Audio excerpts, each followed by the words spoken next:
नमस्कार दोस्तों, स्वागत है आपका जीके लाइव पाठशाला में। उत्तर प्रदेश पुलिस 2023-24 भर्ती के लिए अंकित भाटी सर की प्रैक्टिस सेट सॉल्व कर रहे हैं। इस सीरीज में हम लोग 8 प्रैक्टिस सेट सॉल्व कर चुके हैं। आज हम 9वां प्रैक्टिस सेट सॉल्व कर रहे हैं। तो इससे पहले अगर 8 आप लोग न देखो तो जाकर जरूर देखिए, बहुत सारा इससे आपको बेनिफिट मिलने वाला है। चलिए शुरुआत करते हैं 9वें प्रैक्टिस सेट के पहले क्वेश्चन से लेकर, जो कि सामान्य हिंदी के पोर्शन से है। पहला क्वेश्चन इसमें दिया गया है, नवरत्न शब्द में कौन सा समास है? इसका जवाब हो जाएगा ऑप्शन ए, इसमें जो है द्विगु समास है, नवरत्न। अगला प्रश्न देखते हैं, ईश्वर के उच्चारण में जीभ का कौन सा भाग आवश्यक है? जवाब हो जाएगा अग्रभाग। ई शब्द के उच्चारण के लिए जो है अग्रभाग आवश्यक है। अग्र स्वर के नाम से भी इसे जानते हैं। नेक्स्ट क्वेश्चन दिया गया है, छोटी हल्की गोली, ध्यान से सुनिएगा, छोटी हल्की गोल और किनारेदार थाली दिखाओ, वाक्य में अभिक्षेप क्या है? सही जवाब हो जाएगा आपका ऑप्शन सी, इसमें जो है 2 अल्प विराम और 1 पूर्ण विराम है। ठीक है ना, क्या है? 2 अल्प विराम और 1 पूर्ण विराम है। अगला प्रश्न देखिए, दिया गया है, मरने के लिए तैयार हो जाना अर्थ देने वाला मुहावरा क्या है? इसका जवाब बन जाता है ऑप्शन सी, सिर पर कफन बांध लेना। सिर पर कफन बांध लेना मुहावरा बार बार पूछा भी जाता है। नेक्स्ट क्वेश्चन दिया गया, इनमें से एक तत्सम शब्द नहीं है। इनमें से एक शब्द जो है वो तत्सम नहीं है, कौन सा है? जवाब हो जाएगा तेल। तेल शब्द जो है तद्भव है, न कि तत्सम है, ऑप्शन बी। अगला प्रश्न है, एक वर्तनी शुद्ध है, इनमें कौन सी वर्तनी शुद्ध है? जवाब हो जाएगा अनन्नास शब्द जो है यह आपका शुद्ध वर्तनी है, ऑप्शन ए सही है। अगला प्रश्न है, भाग्य का पर्यायवाची नहीं है, भाग्य का पर्यायवाची इनमें से कौन सा नहीं है? तो इसका जवाब हो जाता है नियत। नियत जो है भाग्य का पर्यायवाची नहीं है, ऑप्शन यहां से बी आपका सही हो जाता है। अगला प्रश्न है, एक में तालव्य ध्वनियों का प्रयोग हुआ है, इनमें से किसमें तालव्य ध्वनियों का प्रयोग हुआ है? जवाब हो जाता है ऑप्शन डी, चाचा शब्द में जो है तालव्य ध्वनियों का प्रयोग हुआ है। अगला प्रश्न है, इनमें से एक का अर्थ ऐतराज है। जवाब हो जाता है आपत्ति ऐतराज एक ही शब्द के जो है पर्यायवाची है, ऑप्शन डी यहां से सही बनता है। अगला प्रश्न है, बहुवचन की दृष्टि से कौन सा वाक्य है जो शुद्ध है? 10वां प्रश्न। जवाब हो जाता चिड़िया उड़ गई। चिड़िया जो है उड़ गई, यह जो है एक शुद्ध वाक्य है। नेक्स्ट क्वेश्चन दिया गया है, निम्नलिखित में से एक सूर्य का पर्यायवाची है, कौन सा शब्द है जो सूर्य का पर्यायवाची है? जवाब हो जाएगा अर्क। अर्क शब्द जो है यह सूर्य का पर्यायवाची हो जाता है। बढ़ते हैं 12 नंबर क्वेश्चन की तरफ। दिया गया है, विलोम की दृष्टि से कौन सा अशुद्ध युग्म है? इसका जवाब है आपका ऑप्शन नंबर सी, आमिष का सामिष नहीं होता है, ऑप्शन यहां से सी आपका सही हो जाएगा। अगला प्रश्न, एक वाक्य में अपादान कारक का प्रयोग हुआ है, इनमें से किस वाक्य में जो है अपादान कारक का प्रयोग हुआ है पूछा गया है? जवाब हो जाएगा ऑप्शन डी, लड़का बाजार से लौटा, यह जो है अपादान कारक का उदाहरण है, ऑप्शन यहां से डी सही हो जाएगा। नेक्स्ट क्वेश्चन दिया गया है, बरवे किस प्रकार का छंद है? 14वां प्रश्न है, तो इसका जवाब हो जाता है आपका ऑप्शन बी, बरवे जो है यह एक अर्ध सममात्रिक छंद है, ऑप्शन यहां से आपका बी से हो जाएगा, क्या है? अर्ध सममात्रिक छंद। नेक्स्ट क्वेश्चन दिया गया है, लिंग की दृष्टि से कौन सा वाक्य अशुद्ध है? जवाब हो जाएगा दही खट्टा है। दही खट्टी है और दही खट्टा है, यह जो है अपवादित क्वेश्चन माना जाएगा, क्योंकि दही खट्टा ही अक्सर होता है, लेकिन दही खट्टी होती है, न कि खट्टा होता है, ऑप्शन यहां से बी सही हो जाएगा। नेक्स्ट क्वेश्चन, वीर रस का अस्थाई भाव क्या होता है? वीर रस का अस्थाई भाव पूछा गया है। जवाब हो जाएगा आपका उत्साह होता है। उत्साह होता है वीर रस का अस्थाई भाव। अगला प्रश्न है, राम रोटी नहीं खाता है, वाक्य में कर्मवाच्य रूप क्या होगा? इसका जवाब के लिए अगले पेज पर आते हैं। सही जवाब आपका ऑप्शन यहां से डी बनता है, राम से रोटी नहीं खाई जाती है। ऑप्शन यहां से डी आपका सही बन जाएगा। 18 नंबर का प्रश्न दिया गया है, रामदूत अतुलित बलिधामा, इनमें मात्राएं कितनी हैं? तो मात्राओं को काउंटिंग करना आपको पता है, एक एक करके और यस करके किया जाता है। जवाब हो जाएगा 16 मात्राएं हैं। ऑप्शन यहां से डी से होगा, कितनी है? 16 मात्राएं हैं। अगला प्रश्न है, मोहन ने पढ़ा है, यह वाक्य संदिग्ध भूतकाल में होगा, यानी इसका संदिग्ध भूतकाल पढ़ाएं तो कौन सा हो जाएगा? यही जवाब हो जाएगा मोहन ने पढ़ा होगा। ठीक है ना, मोहन ने पढ़ा होगा, संदिग्ध है, कोई निश्चित नहीं है पढ़ा है कि नहीं पढ़ा है। अगला प्रश्न है, सही शब्द की वर्तनी पहचानिए, अतिवृष्टि किस तरह से लिखेंगे? जवाब हो जाता है आपका ऑप्शन ए, अतिवृष्टि इस तरह से लिखते हैं, जैसा कि ऑप्शन ए में लिखा गया है।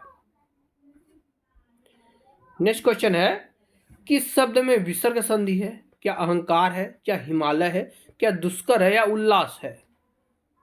इसका जवाब बन जाता है ऑप्शन ई, दुष्कर शब्द जो है विसर्ग संधि है, क्योंकि दु धन कर होता है दुष्कर का संधि विच्छेद। ऑप्शन आपका यहां से सी सही बनता है। अगला प्रश्न है, रसगंधर्व नाटक के रचनाकार कौन है? जवाब हो जाएगा मणि मधुकर हैं। ऑप्शन यहां से बी सही होगा, मणि मधुकर। अगला प्रश्न है, भारत दुर्दशा नाटक के रचनाकार कौन है? तो इसका जवाब हो जाता है आपका ऑप्शन सी, भारतेंदु हरिश्चंद्र है भारत दुर्दशा के रचनाकार। ऑप्शन यहां से सी आपका सही होता है। अगला प्रश्न है, आखिरी चट्टान रचना के लेखक कौन है? 24 नंबर प्रश्न। जवाब हो जाएगा मोहन राकेश है। Option A, Mohan Rakesh. Next question दिया गया है, स्वयंभू की कृति का नाम है, यानी स्वयंभू ने कौन सी कृति की है? जवाब हो जाएगा आपका पौमचर्यू, यह जो है स्वयंभू की रचना है। ऑप्शन यहां से बी आपका सही होता है।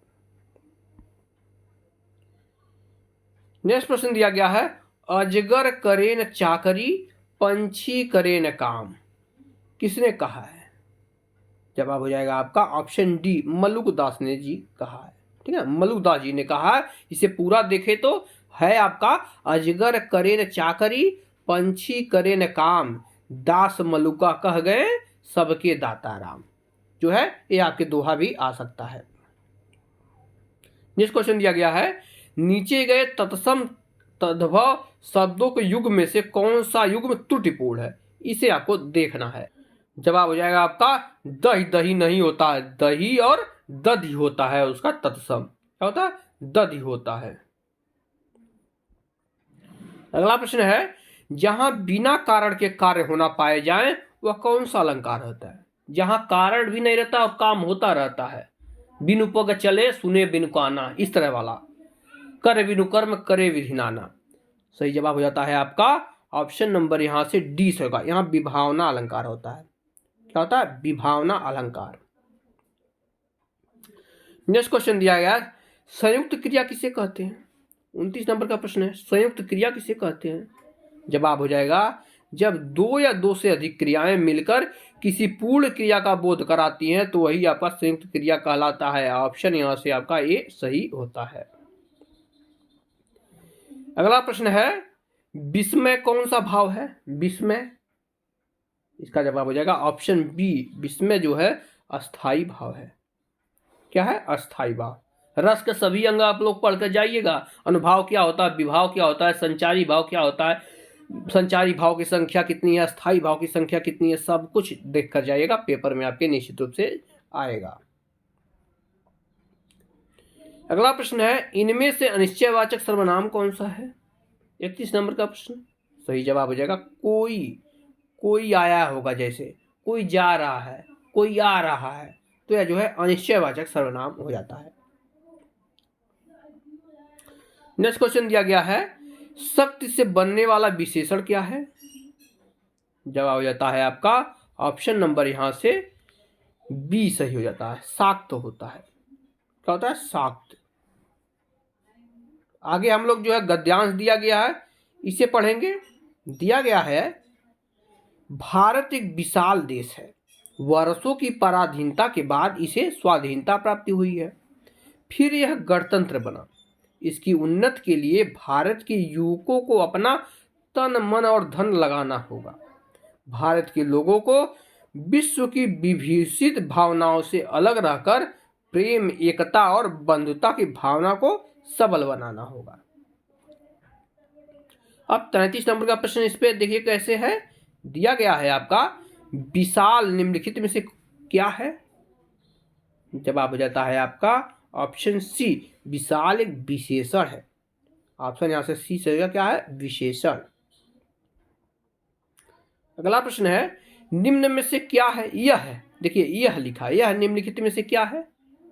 जवाब हो जाएगा आपका ऑप्शन बी, यह सर्वनाम है। क्या है? सर्वनाम है, ऑप्शन बी।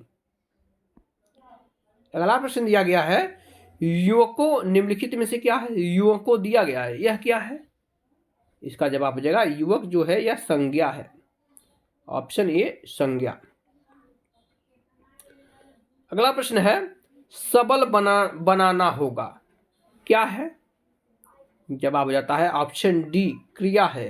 यह क्या है? क्रिया। अगला प्रश्न दिया गया, निम्नलिखित में से कौन सा शब्द संधि भी है और समास भी है? ध्यान दीजिएगा इस प्रश्न पर। जवाब हो जाएगा पंचानन। यह जो है संधि भी है और समास भी है, ऑप्शन यहां से सी सही बनता है। यहां से पार्ट 1 समाप्त होता है। अब पार्ट 2 जो है सामान्य अध्ययन के पोर्शन पर आएंगे। क्वेश्चन है, देश का पहला मंदिर संग्रहालय किस राज्य में बनाया जाएगा? जवाब हो जाएगा ऑप्शन ए, यह जो है अयोध्या में बनाया जाएगा। ऑप्शन यहां से ए से होगा, अयोध्या में। देखिए राम मंदिर के निर्माण से जो है क्वेश्चन निश्चित रूप से बनेंगे, तो उसे भी आप लोग देखकर जाइएगा।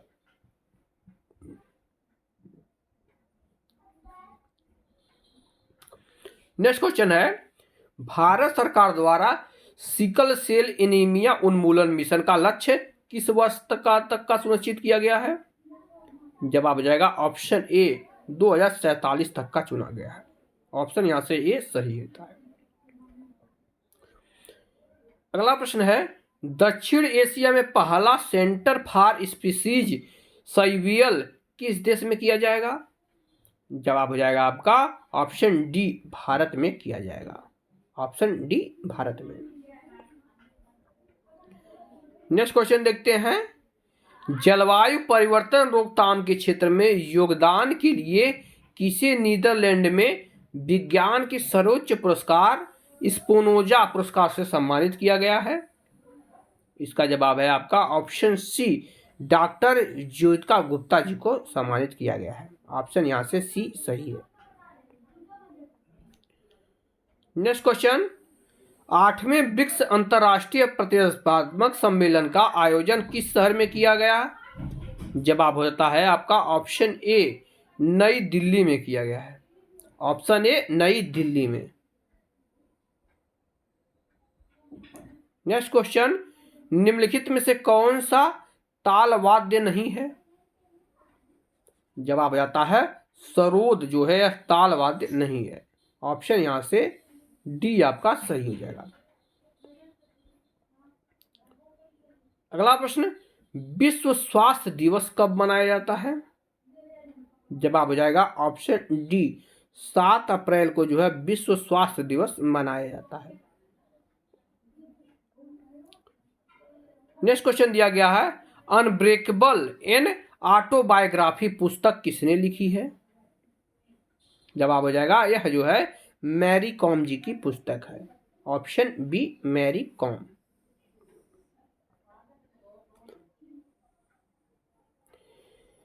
अगला प्रश्न दिया गया, फीफा का पूर्ण रूप क्या है? फीफा का जवाब हो जाता है यहां से ऑप्शन आपका बी सही हो जाएगा, federation international D football association. Option यहां से ए बी आपका सही होता है। अगला प्रश्न है, निम्नलिखित में से कौन सी नृत्य शैली हरियाणा से संबंधित है? जवाब हो जाता है आपका ऑप्शन डी, फॉग नृत्य जो है यह हरियाणा से संबंधित है। अगला प्रश्न है, कंचनजंगा बायोस्फीयर रिजर्व निम्नलिखित में से किस राज्य में स्थित है? जवाब हो जाता है ऑप्शन बी, यह आपके सिक्किम में स्थित है। नेक्स्ट क्वेश्चन, गुप्त काल का टेराकोटा यानी पक्की मिट्टी की ईंटों से बना भीतर गांव मंदिर उत्तर प्रदेश से कहां पर स्थित है? तो भीतरी गांव मंदिर की अगर बात करते हैं तो यह आपके कानपुर में स्थित है। ऑप्शन बी, कानपुर में यह स्थित है। अगला प्रश्न है, उत्तर प्रदेश में आंवले का सर्वाधिक उत्पादन करने वाला जिला कौन सा है? तो आंवले के लिए जो है आपका प्रतापगढ़ जाना जाता है। ऑप्शन यहां से बी से होगा, प्रतापगढ़। अगला प्रश्न, उत्तर प्रदेश का पारीछा बांध किस नदी पर अवस्थित है? यह क्वेश्चन इंपॉर्टेंट है, कई बार पूछा भी गया है। जवाब हो जाएगा बेतवा नदी पर बना हुआ है पारीछा बांध। ऑप्शन ए बेतवा नदी पर। नेक्स्ट क्वेश्चन है, निम्नलिखित में से कौन सा युग्म सुमेलित नहीं है? जवाब हो जाएगा सिंगवेरपुर जो है यह फैजाबाद में है, यह आपका सही सुमेलित नहीं है। ऑप्शन डी आपका सही होता है। अगला प्रश्न है, उत्तर प्रदेश का निम्न में से कौन सा सर्वाधिक बड़ा प्रभावित क्षेत्र है? यानी सबसे ज्यादा बाढ़ कहां आते हैं उत्तर प्रदेश में? जवाब हो जाएगा उत्तर प्रदेश का जो पूर्वी क्षेत्र है यह ज्यादातर बाढ़ से प्रभावित होता है। अगला प्रश्न है, राष्ट्रीय राजमार्ग विकास परियोजना के उत्तर दक्षिण तथा पूर्व पश्चिम गलियारे कहां पर मिलते हैं? जवाब है आपका ऑप्शन नंबर बी, यह झांसी में मिलते हैं। ऑप्शन बी सही है, कहां पर? झांसी में। नेक्स्ट क्वेश्चन, वर्ष 2011 की जनगणना के अनुसार उत्तर प्रदेश की जनसंख्या का वृद्धि प्रतिशत क्या है? जवाब हो जाएगा 20.22% है। यह आपका इंपॉर्टेंट है, कई बार पूछा भी गया है। अगला प्रश्न है, वस्तु एवं सेवा कर यानी जीएसटी में निम्नांकित में से कौन सा कर शामिल नहीं किया गया है? तो इसके ऑप्शन देखेंगे, इसमें है उत्पादन शुल्क है, सीमा शुल्क है और सेवा कर है, लेकिन मूल्यवर्धित कर नहीं है। ऑप्शन सी सही है। अगला प्रश्न है, निम्नलिखित में से कौन सा एक वित्त मंत्रालय का विभाग नहीं है? जवाब बन जाता है आपका ऑप्शन नंबर यहां से सी सही हो जाएगा, बैंकिंग विभाग नहीं है वित्त मंत्रालय का। ऑप्शन सी सही है। अगला प्रश्न है, उत्तर अमेरिका में नियाग्रा जलप्रपात, ध्यान रखिएगा, किन दो झीलों के मध्य अवस्थित है? जवाब है आपका ओटोरियो झील तथा ईरी झील के मध्य स्थित है। ऑप्शन आपका यहां से डी सही होता है। ऑप्शन डी आपका सही हो जाएगा। नेक्स्ट क्वेश्चन दिया गया है घास के बारे में। देखिएगा, विश्व के घास के मैदान, ये आप देख के जाएंगे, एक क्वेश्चन यहां से बनने की संभावना अधिक होती है। क्वेश्चन है आपका, निम्नलिखित विकल्पों में से कौन सा एक सही सुमेलित नहीं है? जवाब हो जाता है ऑप्शन सी, वेल्ड घास जो है यह ऑस्ट्रेलिया में पाई जाती है। यह है आपका कौन सा सही सुमेलित नहीं है? बेल्ट घास देखिए ऑस्ट्रेलिया में नहीं पाई जाती है। बेल्ट जो है आपका दक्षिण अमेरिका में पाई जाती है, दक्षिण अफ्रीका में पाई जाती है, ऑस्ट्रेलिया में नहीं पाया जाता है। ऑस्ट्रेलिया में बात करें तो यहाँ पर डाउन्स घास पाई जाती है। बाकी आपका स्टेपी यूरोप में होता है, पंपास दक्षिण अफ्रीका में और प्रेयरी उत्तरी अमेरिका में होता है। नेक्स्ट क्वेश्चन है, आंध्र प्रदेश तथा तमिलनाडु के तट को क्या कहा जाता है? जवाब है आपका ऑप्शन ए, इसे ही कोरोमंडल तट कहा जाता है।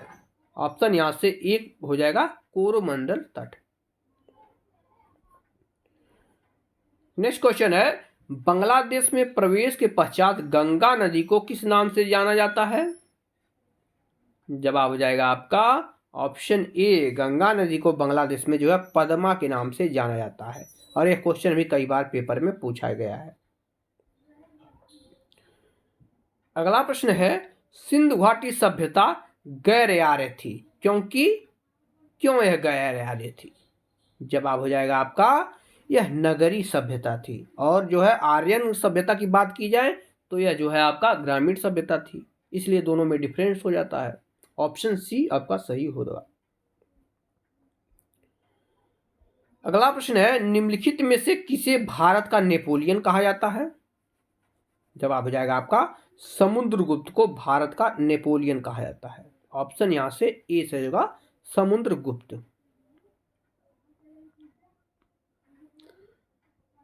अगला प्रश्न, इबादत खाने की स्थापना का श्रेय निम्नलिखित में से किसे जाता है? जवाब हो जाएगा ऑप्शन डी, अकबर ने बनवाया था इबादत खाना।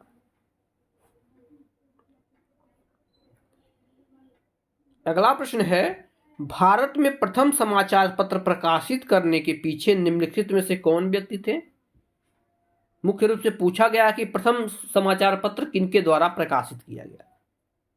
जवाब हो जाएगा जेम्स ऑगस्टन हिक्की के द्वारा। जेम्स ऑगस्टन हिक्की के द्वारा किया गया। और आप लोग कमेंट में बताइए उस समाचार पत्र का क्या नाम था, बार बार वो भी आपके पेपर में पूछा जाता है। अगला प्रश्न है, वर्ष 1928 ईस्वी में साइमन कमीशन के भारत आने पर निम्नलिखित में से किस नारे के साथ इनका स्वागत किया गया था? जवाब हो जाता है आपका ऑप्शन ए, साइमन वापस जाओ का नारा लगाया गया था। साइमन वापस जाओ का नारा लगाया गया था। अगला प्रश्न है, निम्नलिखित विकल्पों में से कौन सा विकल्प सही सुमेलित नहीं है? इसका जवाब हो जाता है ऑप्शन डी, आपातकालीन शक्तियां ब्रिटेन से ली गई है। यह जो है सही सुमेलित नहीं है, क्योंकि आपातकालीन की अगर बात करें तो आपातकाल जो है आपका जर्मनी से लिया गया है। अगला प्रश्न है, भारतीय संविधान में वर्णित किस अनुच्छेद के अंतर्गत केंद्र शासित प्रदेशों के लिए एक उच्च न्यायालय का प्रावधान किया गया है? यही जवाब हो जाता है आपका ऑप्शन सी, अनुच्छेद 241 में किया गया है उच्च न्यायालय का प्रावधान। नेक्स्ट क्वेश्चन दिया गया है, निम्नलिखित में से किस वाद के फैसले में सर्वोच्च न्यायालय ने सर्वप्रथम घोषित किया था कि उद्देशिका यानी प्रस्तावना संविधान का अंग नहीं है? जवाब हो जाता है ऑप्शन डी, यह जो है बेरूबारी बनाम भारत सरकार मामले में कहा गया था कि प्रस्तावना इसका अंग नहीं है। नेक्स्ट क्वेश्चन दिया गया है, निम्नलिखित में से कौन सा एक मौलिक कर्तव्य के अंतर्गत नहीं आता है? जवाब हो जाएगा आपका ऑप्शन नंबर सी, राष्ट्रीय महत्व के स्थानों तथा स्मारकों की सुरक्षा करना यह मौलिक कर्तव्य नहीं है। ठीक है ना, ऑप्शन यहां से सी आपका सही हो जाएगा 70 नंबर क्वेश्चन का सही जवाब। इस क्वेश्चन का जवाब आप लोग जो है कमेंट के माध्यम से दीजिए। हमें इस क्वेश्चन में डाउट लग रहा है, देखिए आप लोग एक बार जरूर देखिए।